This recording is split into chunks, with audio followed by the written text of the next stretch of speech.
The Watched Room by Shuck.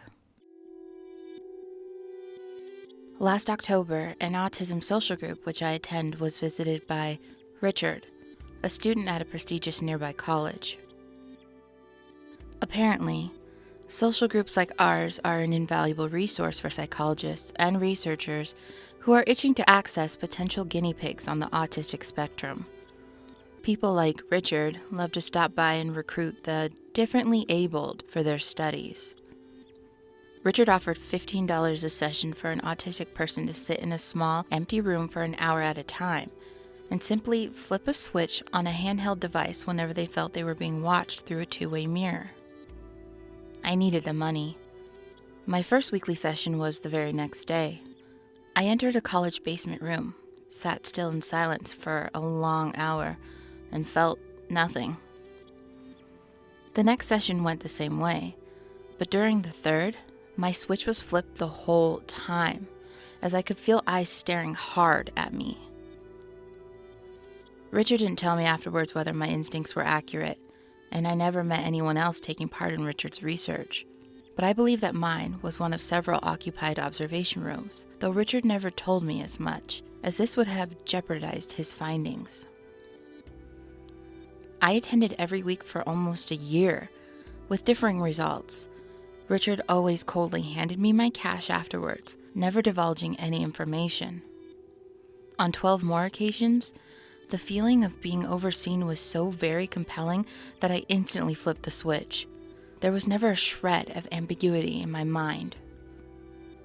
I came to realize that this crystal clear feeling of being watched was perhaps not rational, as sometimes I'd feel the same thing whilst perfectly alone at home. It's akin to being spooked after watching a scary movie, or when a small child imagines monsters peering through the crack of the closet door. I began to gain a strange craving to meet the person or people who I believed were watching me sitting in the silence. And I'd wonder if my observer was paid as part of the experiment, or if they were scientific cohorts of Richard, or even Richard himself. I did eventually receive some information today, along with some hush money from the dean of Richard's college. I guess I'm breaking the non-disclosure agreement by writing this, but there's no way they sue or drag the college's good name through the mud. Richard would never be allowed within the college again, or any other in all probability.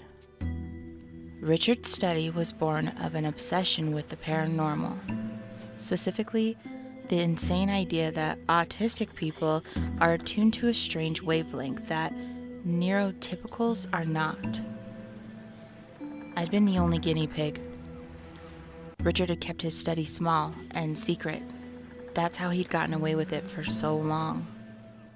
I learned that sometimes Richard was my observer, sometimes no one, sometimes a mannequin.